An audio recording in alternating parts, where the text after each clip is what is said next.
दिया। राजेंद्र नगर की घटना क्यों हो गई राजेंद्र नगर की घटना? तो इन लोगों के ऊपर में 302 का मुकदमा चलना चाहिए। ये एमनी से बच करके जा रहा था, तार ऊपर से नीचे गेट पे लगी पड़ी थी, इसी वजह से वो मर करके जा रहा। बिन माँ बाप का हो चुका है क्योंकि यहाँ पे विधायक नहीं है। विधायक क्यों नहीं है भाई? इतने सारे घोटाले कर रखे कि उनको वॉशिंग मशीन में जाकर के धोना पड़ गया। ये कर दिया इन्होंने, सही कर दिया। पूरे बलजीत नगर से भी आपको दिखा देंगे कि किस तरीके से एमसीडी ने काम किया है और जल बोर्ड ने काम किया है। कहते हैं आप बिल देते हो लाख 2 लाख का, क्यों देते हो आप? क्या अधिकार है आपको 2 लाख का बिल? और कहते हो कि पानी फ्री है, बिजली फ्री है, फ्री के नाम पर लोगों को चंदन घिसवाते हो। एमसीडी की अगर बात कहूं तो एमसीडी एक ऐसी एमसीडी बन गई है, मुझे काम नहीं करना। एमसीडी का मतलब अब ये हो चुका है, हाँ मुझे काम नहीं करना, चाहे वो दिल्ली की मेयर। सबसे बड़ी बात मैं आपको अब ये बता दूं कि इसी पटेल नगर क्षेत्र से ही हमारी जो मेयर है वो चुनी गई और 86 नंबर वार्ड से मेयर है। इन्हों के पास में जब मैंने अभी 2 दिन पहले यहाँ से एक वीडियो रिलीज करी थी, उस वीडियो के बाद में यहाँ पर उनके वर्कर तो आए, लेकिन आने के बाद में उन लोगों ने क्या काम किया है, जैसे कहते हैं लीपा पोती, 2 से 4 सीवर इन लोगों ने खोल दिए।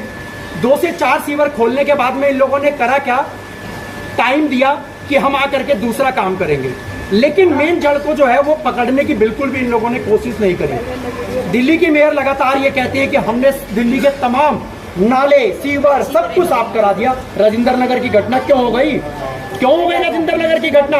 और तमाम दिल्ली के अंदर में ऐसी ऐसी घटनाएं हो गई हैं जिसको अगर शैली ओबराय जी को अगर लगाया जाए तो इन लोगों के ऊपर में 302 का मुकदमा चलना चाहिए। ये एमसीडी की मेयर है दिल्ली की, इन्होंने कहा था कि 85 से 95% तक हमने दिल्ली के हर सीवर नाले सही कर दिए। पटेल नगर साउथ के अंदर में रंजीत नगर वाले रोड के ऊपर में वो यूपीएससी का छात्र क्यों मर गया? वो सिर्फ इसी वजह से मरा कि वो पानी से बच करके जा रहा था, तार ऊपर से नीचे गेट पे लगी पड़ी थी, इसी वजह से वो मर करके जा रहा था, इसीलिए वो मरा। आज आखिर में उसके परिवार का चिराग तो चला गया ना, उसके परिवार का। ये हादसा अभी बताया है इन्होंने, यही के लोगों ने बताया, इसी वीडियो में बताया आपके कि ये हादसा यहाँ पर हो चुका है। तार गिरने की वजह से यहाँ पर गिर गया। पूरे बलजीत नगर की स्थिति, पूरे पटेल नगर की स्थिति जिस तरीके से इन लोगों ने कर रखी है, यहाँ की एमसीडी है, जल बोर्ड के द्वारा जिस तरीके से कर रखी है, ये दोनों के दोनों ही कसूरवार हैं। अगर इस तरीके का, और सबसे बड़ी बात ये बता दूं मैं आपको, ये पूरा पटेल नगर क्षेत्र बिन माँ बाप का हो चुका है क्योंकि यहाँ पे विधायक नहीं है। विधायक क्यों नहीं है भाई? इतने सारे घोटाले इन्होंने कर रखे हैं, इतने सारे घोटाले कर रखे हैं कि उनको वॉशिंग मशीन में जाकर के धोना पड़ गया। अगर उनको वॉशिंग मशीन में अगर धोना नहीं होता ना तो वो बीजेपी में नहीं जाते। सबसे पहले उनकी चाल थी कि वो लोग बीएसपी में जाएंगे, बीएसपी से लोग सोचेंगे कि यार उसको बीजेपी में तो नहीं गया। अरे बीजेपी में भी जाना था उनको, हमें पहले ही पता लग चुका था कि अंदर की बात क्या है। अगर आम आदमी पार्टी के पास नहीं थी, उन्होंने कहा एमसीडी में हमें ले आओ, हम दिल्ली की हालत सही कर देंगे। यही तो है दिल्ली की हालत, आप देखिए ना, ये कर दिया इन्होंने सही, ये कर दिया इन्होंने सही कर दिया। पूरे बलजीत नगर से भी आपको दिखा देंगे कि किस तरीके से एमसीडी ने काम किया है और जल बोर्ड ने काम किया है। किसी गलियों के अंदर में पानी आता है तो बिल्कुल काला पानी आता है। क्यों आता है भाई? एमसीडी के अंदर में अगर आप आए हो, जल बोर्ड के अंदर में आप हो और दिल्ली सरकार के अंदर में हो, तो आपका हक बनता है कि लोगों को स्वच्छ पानी पिलाया जाए। क्यों नहीं पिलाते हैं? आप बिल देते हो लाख 2 लाख का, क्यों देते हो आप? क्या अधिकार है आपको 2 लाख का बिल? और कहते हो कि पानी फ्री है, बिजली फ्री है, फ्री के नाम पर लोगों को चंदन घिसवाते हो और काम क्या करते हो? बच्चों की मौतें होती हैं, लोग यहाँ पर बिजली के तारों से, करंट से मरते हैं, छोटे छोटे बच्चे अपने घरों से नहीं निकल पाते। बगल में गुरुद्वारा और मंदिर और मस्जिद है, लोग उसके अंदर नहीं घुस पाते। क्यों नहीं घुस पाते? क्योंकि ये एमसीडी और जल बोर्ड की अगर देन है। और आम आदमी पार्टी का भी मैं नाम लेना चाहूंगा, आम आदमी पार्टी के ही ये दिल्ली के अंदर से जब से इनकी सरकार बनी है, इन लोगों ने इस तरीके का हाल किया कि यहाँ की जनता, पूरे पटेल नगर की जनता, जो कि चार जो वार्ड है हमारे, 85, 86, 87 और 88, ये ऐसे वार्ड है जिसके अंदर में मेयर भी पटेल नगर की, उसके बावजूद में भी हमारे अंदर में ये हाल है। एमसीडी का तो ये सिर्फ नाम लेते हैं और बीजेपी का नाम लेते हैं कि हमें एमसीडी में काम नहीं करने दिया जाता, जल बोर्ड में काम नहीं करने दिया जाता, हमें भाजपा काम नहीं करने दे रही है। हम किसी ने हाथ रोका है क्या? अरे आपके पास में तो फुल पावर है, एक विधायक के पास में और एक मेयर के पास में इतनी ताकत होती है कि अगर वो दोबारा फंड लगाना पड़ जाए ना तो वो दोबारा फंड लगा करके काम करा सकती है, वो मेयर के हाथ में है। और सबसे बड़ी बात मैं आपको बता दूं, जिस तरीके से इन लोगों ने काम करने का अगर तरीका है, काम करने का तरीका अगर इंजीनियर अगर यहाँ पर सही बुलाया जाए तो इन लोगों को कभी समस्या नहीं आए। और ईमानदारी से मैं मेयर जी को बोलता हूँ कि आपके साल भर जिस तरीके से पूरे हुए, अगर 365 दिन अगर आपने ईमानदारी से काम किया है तो इस गली को भी आप ठीक करवा के दिखा दीजिए। आपने 365 दिन में एक दिन भी अगर ईमानदारी का काम किया है ना तो इसको सही करा दीजिए।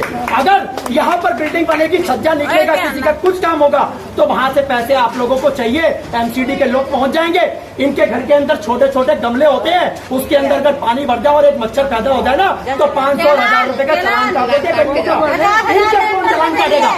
इनका कौन चालान काटेगा? इसके चालान काटने के लिए भी इनके ऊपर में भी कानून होना चाहिए और कहीं ना कहीं इन लोगों का चालान कटना चाहिए जो लोगों को ये तकलीफ देते हैं।